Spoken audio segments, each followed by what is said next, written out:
Hello, I'm Philip Ardagh, and today in the UK is Mother's Day. At least it is when I'm recording this. I don't know when you'll see it. So I thought I'd read an extract from a book which early on has quite a bit about the main character's mum. And the book is Norman the Norman from Normandy. Now, I brought out a book called Norman the Norman from Normandy quite a while ago, but this isn't the same Norman the Norman from Normandy. It's the same in that the first story is Norman the Norman from Normandy, but if you look, it says two quests in one, because as well as Norman the Norman from Normandy, and there's Norman the Norman from Normandy on the front with his great big broadsword, it also has a second quest, a second story in the second half of the book, and that is called Norman the Norman and the Very Small Duchess. And there he is riding a pig. It's actually a not so wild boar. And there's Norman the Norman, there's his great big Norman broadsword, and there is the Very Small Duchess. And the illustrations in this book are by the splendid Tom Morgan-Jones. And not only is Tom Morgan-Jones splendid, so are his pictures, but I'm pleased to say his name is smaller than mine on the front because he's not as important as me. So let's begin reading Norman the Norman from Normandy up until we meet his mum. So here we go. Chapter 1. Out Come the Swords. Norman the Norman was from Normandy.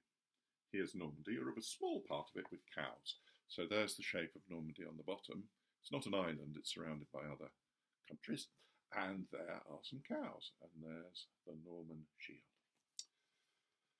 Here's Norman. There he is. You saw him in colour on the front. There he is in black and white on the inside, as drawn by Tom Morgan-Jones. Here's a squirrel eating an acorn, because squirrels are cute. I wonder if you agree with that. Norman the Norman from Normandy got up every morning wearing nothing but his helmet and his chainmail and ran around his bedroom waving his sword. He was careful not to break anything, but not quite careful enough. Crash! See what I mean? Norman's sword was a great big Norman broadsword. It used to be Great Big Norman's Great Big Norman broadsword, but Great Big Norman was Norman's father. Like his sword, he was broad. He would still be Norman's father if he hadn't got into a fight with 10 Bretons from Brittany. When Great Big Norman first met the Bretons, they all got along fine, laughing and joking and talking about battles they'd been in. Fine, that is, until Great Big Norman trod on one of the Bretons' toes. It hurt, but Great Big Norman didn't notice what he'd done, so he didn't say sorry. Then the Breton made the mistake of telling him, not asking him, telling, to apologise. A fight broke out. Fist flew, furniture flew, a passing pigeon flew. That squirrel from earlier got flew. And then out came the broadswords. The fight didn't last long. Great Big Norman managed to kill 7 of the 10 Britons, 7 of the 10 from Brittany, which left 3 Bretons to chop Great Big Norman into 3 smaller pieces. 1 piece each, which was only fair. But the Bretons were very impressed with how brave Great Big Norman had been. Well, there they are fighting. Can you see? You can't actually see the Bretons, but you can see furniture flying. You can see fists flying. There's Great Big Norman. And you can see, oh look, the poor snuffly squirrel, because he's got flu. But the Bretons thought Norman had fought well. As a mark of respect, they each wanted to bury him on their own land. But none of them could agree on who should get his great big body and all the glory. So what did they do? You guessed it. They buried the 3 bits of Great Big Norman in 3 different graves on their 3 different bits of land.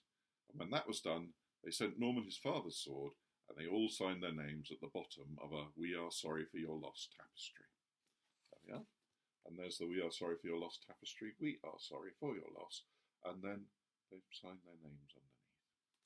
And their names are Eric the Fearful, the Duke de Quack, which is spelled Duck, D-U-C, that's how they spell Dukes, maybe that's why it's called Duck de Quack, and Bernard the Breton, because he's from Brittany. Chapter 2. No more little Norman. When the package arrived in the post, Norman didn't find it too hard to guess what was in it.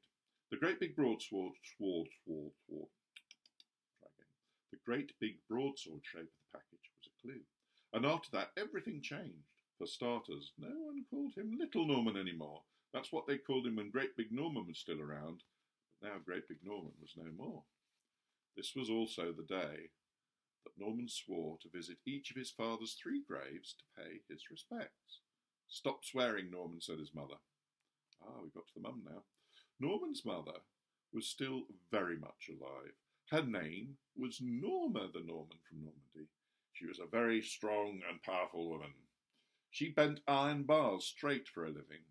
Her sister Nora bent straight iron bars bent, so they were never out of work.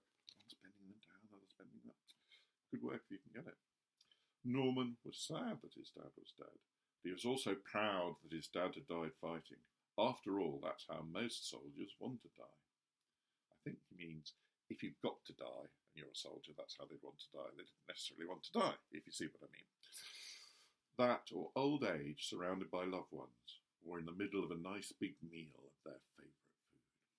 Splat, face first in the gravy. That'd be a nice way to go, wouldn't it? Your favourite meal, whatever it is. Avocados or shepherd's pie, something. Gone. Norma used to give Norman an egg for breakfast every morning, and every breakfast Norman used his father's sword to chop the top off the egg, and every morning he ended up chopping off rather a lot of other things. Look, there's Tom Morgan-Jones, remember him, Tom Morgan-Jones? There's his picture of Norman the Norman using his broadsword to chop the top off his eggy, but oh my gosh, good God, oh dear, what's going on there? Oh my golly gosh. That's why most things in the kitchen are either stuck together with glue or tied together with string, and why their servant, Bog, used to crawl around the kitchen on all fours until after 9 a.m. just to be on the safe side. Just want to have a sword going over him. But now Norman was about to leave home. Good luck, dear, his mum said. Be sure to say hello to all 3 bits of your father from me. She handed Norman a large cloth tied in a bundle. What's this? He asked. It's a large cloth tied in a bundle, she said. I can see that, said Norman, but what's it for? It's full of useful things, she said. Norma, the Norman from Normandy, picked up her son, Little, in brackets, because people don't call him that anymore. Norman, the Norman from Normandy, as if he were as light as a rice cake. She then hugged him almost hard as a python squeezing its prey. Squeeze, she said. Look at that loving hug, and look, little Norman. And there, I think, are the bent and straightened bars that she does for a living. Norman went almost as red as a Coke can, but he didn't mind because he knew that this was a loving hug. He kissed his mother on the cheek, and it was a bit like kissing the bag of very lovable walnuts. And there I'm going to end, because it's Mother's Day and I wanted to end on the mother. Now, I'm being told that this video keeps flickering light and dark, light and dark, light and dark. But I want you to imagine that's people blinking with excitement as they try and look at the almost but not quite so important as me pictures by Tom Morgan-Jones. I hope you enjoyed my reading, and if you're watching it on Mother's Day and you're a mother, a very happy Mother's Day to you. If you're watching it another day, you're a mother, very belated happy Mother's Day to you. And if you're watching this and you're not a mother, hello, it's been great fun sharing this book with you. All the best now.